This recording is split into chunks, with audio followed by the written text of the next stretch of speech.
You may wonder what you just watched and why you watched what you just watched. That was all footage filmed with the smallest lenses you can get for mirrorless crop sensor cameras. Well, that is not a crop sensor camera, that is the camera that it usually belongs to, it meaning the lenses. But we will talk about that camera a different day. What's up? My name is Eric Deuce. Nice to introduce myself. And today I want to introduce you to two more things, kind of. One is the 1 Minute Monday, where we come together every Monday, spend a minute or so, that's why hence 1 minute, talking about things photography, videography related, maybe even a little bit of travel too. And yeah, just scratch the surface of some topics and just have a look at them. Such as today, which is the second thing, I want to introduce you to the smallest lenses you can get for mirrorless crop sensor cameras. But before we dive into the topic a little bit, I want you to know it's not the most in-depth video, nor pixel peepy or anything. I just want to introduce these lenses to you, what you can do with adapting lenses to your camera. Yeah, just having a little bit of fun, and maybe you didn't know about it. So let's just dive into it and get started. These teeny tiny lenses were made for the smallest SLR ever created, the Pentax Auto 110 camera that shot 110 film. But we're going to talk about this camera in a different video. Just wanted you to know why they are so tiny. They made 6 different lenses for the system, but I only own 3, the 18mm, the 24mm, and the 70mm lens. They also made a pan focus 18mm lens, a normal 50mm lens, and a 20-40mm zoom lens.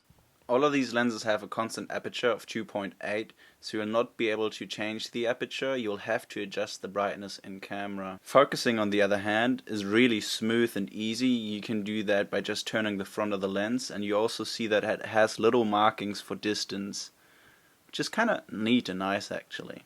All the lenses, almost all the lenses, are made out of plastic, like really solid plastic actually. Just 2 lenses are made out of metal.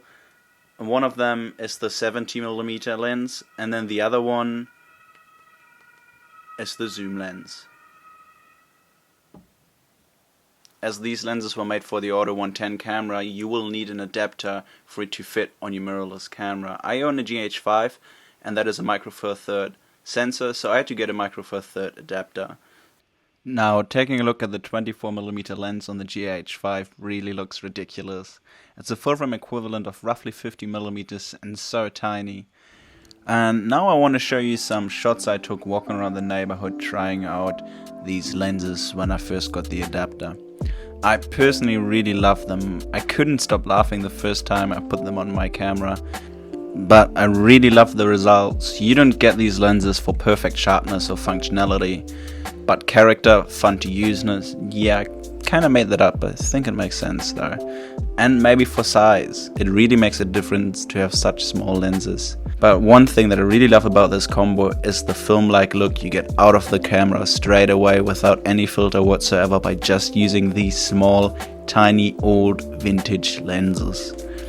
One thing though, I wish I had a smaller camera to make it even more pocketable, because the GH5 is on the bigger-ish end of mirrorless cameras, so if you had like a really old G1 or something that you could just put in your pocket, that would be really awesome, perfect fit for street photography in general. But yeah, this once again is it for me today. I really hope you enjoyed the video and maybe learned something new. If you did so, please leave a like and a comment, that really helps out the channel. I will leave a link down below if you want to pick up these lenses for yourself, and let me know what you think of them once you had them. Will you get them? Just let me know. Alright. See you in the next one. Bye bye. See ya.